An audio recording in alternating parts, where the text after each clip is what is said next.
Hello and welcome to another episode of All in a Day of Sports. I'm your host, Salman. It is great to have you here for another great episode. We'll be talking a lot about the MLB trade deadline, but also just looking forward to what's upcoming in the sports world. So I'm excited for this episode. Also dropping some predictions later. Just a reminder, we are on Instagram, YouTube, Apple Podcasts, Spotify, and Amazon Music. So if you are enjoying the podcast, you can always listen to it there and drop a follow or subscribe, especially if you're enjoying it. And if you're enjoying it, but you are struggling to find the socials, though they're in the description if you'd like to look. You can always just share it with another friend, and that would really help the podcast get out there. And if you're not enjoying it, you can always give me suggestions on those socials. I don't have anything else for you guys, so we're just going to go straight into this episode. So, what did you miss in this last week of sports? Well, we're going to start with a big one. And that was the MLB trade deadline. If you don't know, the MLB trade deadline is at 5 p.m. Eastern on August 3rd, which is Monday. The Monday this is released. And there was a big trade. Arguably the best pitcher in the world right now, Tarek Skubal, the former Detroit Tigers pitcher, was traded to the Los Angeles Dodgers in exchange for three players, prospects more specifically, Zaire Hope, and then two pitchers, River Ryan and Brady Smith. And I'm just going to focus more on the Dodgers receiving Skubal at this point. This is, and I'm not a particular fan of it, but this is an unstoppable rotation. And so it's not fully healthy just yet, but this speaks to the amount of depth.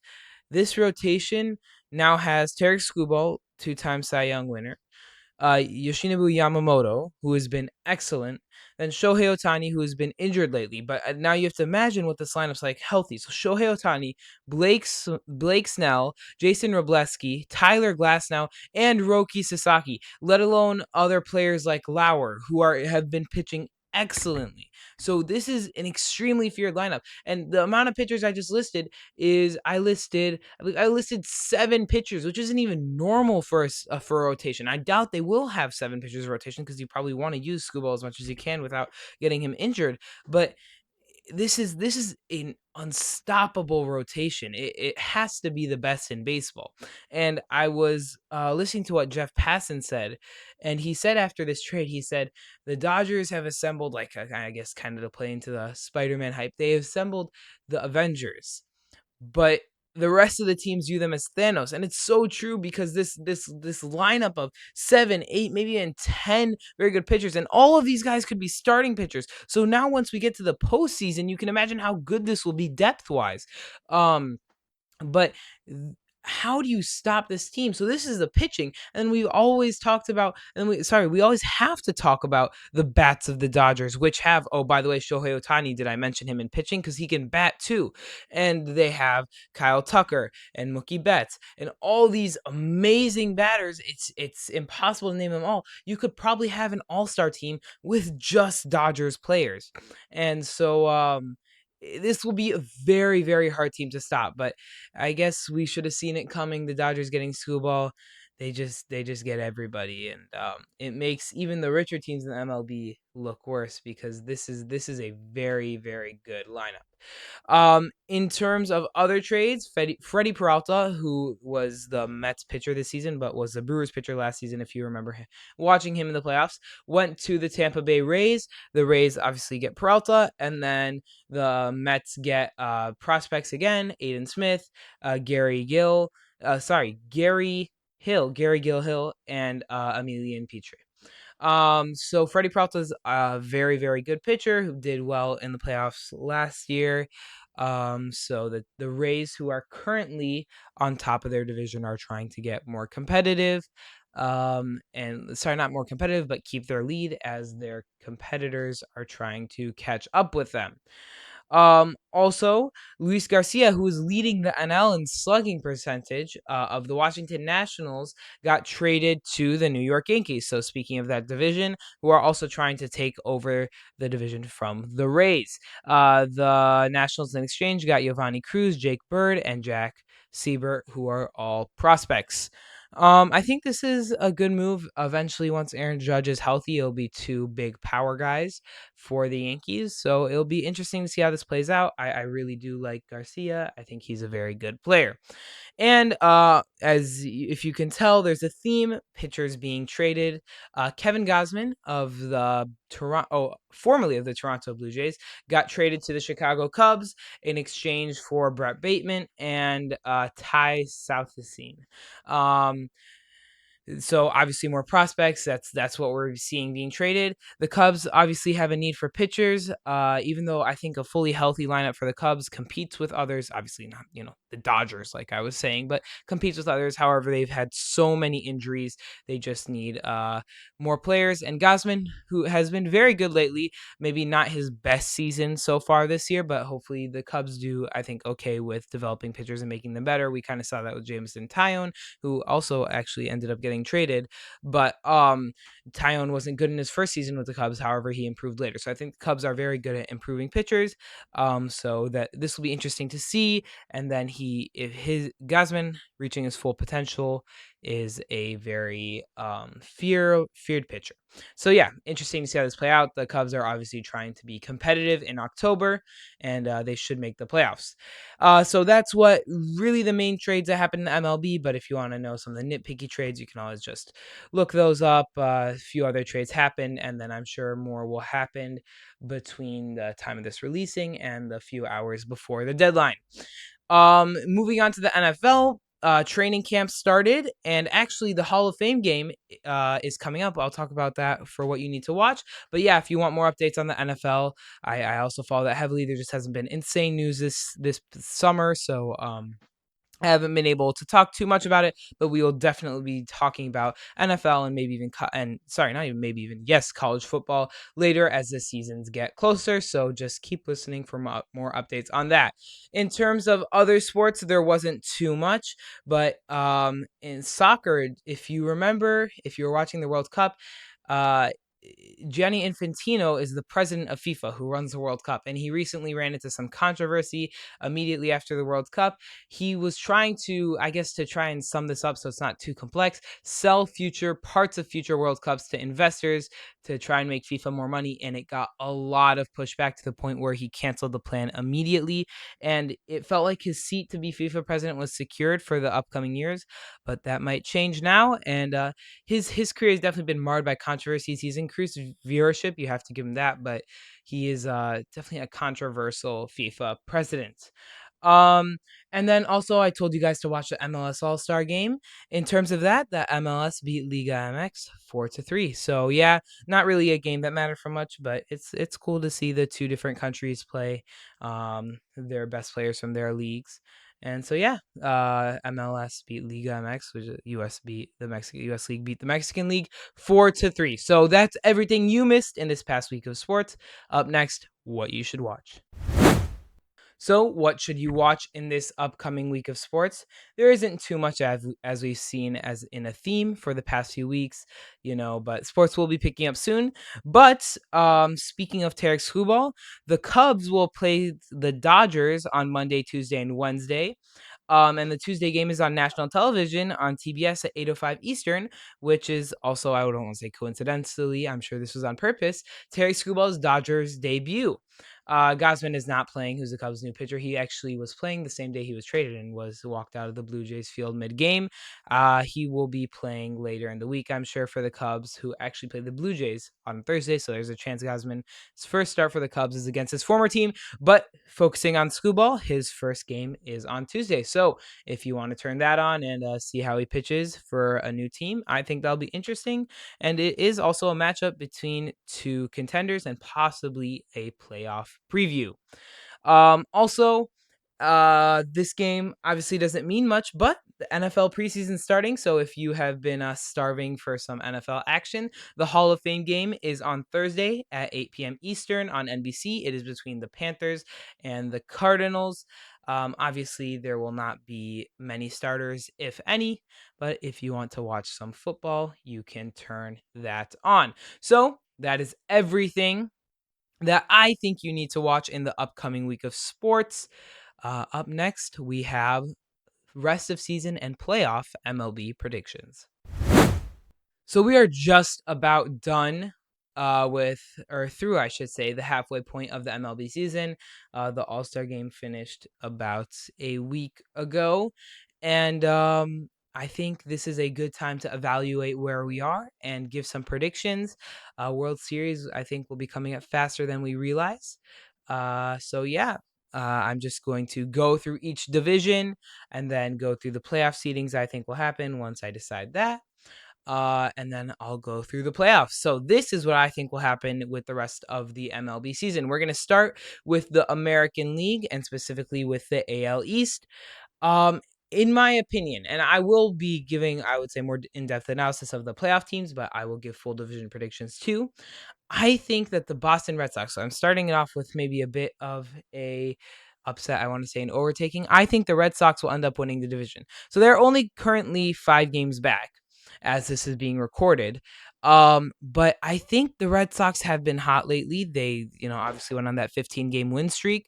And if I think they can catch up, they just need the Rays and the Yankees to fall a bit.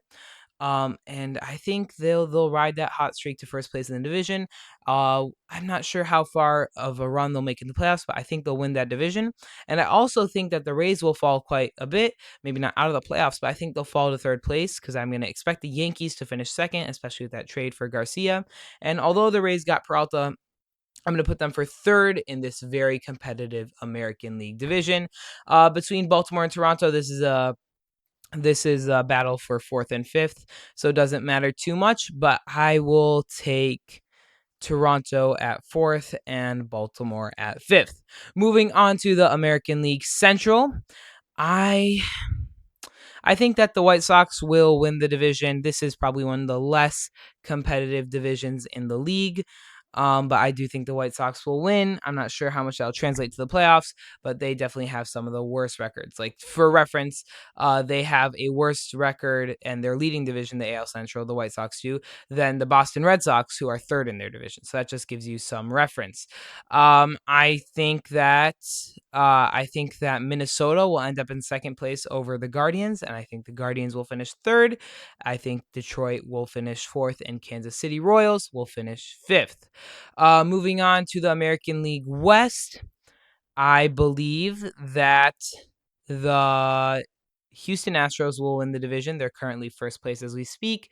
I actually think that the rankings will stand as they are as this is being recorded. I think the Astros will finish first, the Rangers second, the Mariners third, the Athletics fourth, and the Angels fifth. So that is my predictions for the American League. Moving on to the National League, we'll start again with the East. We'll start with the National League East. I think that the Braves will win the National League East. I think their lead is big enough, and I think they'll be able to hold on to it.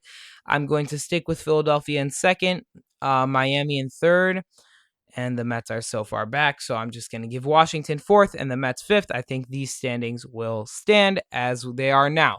Now, moving on to the National League Central, I'm going to go again for a bit of maybe an overtake upset.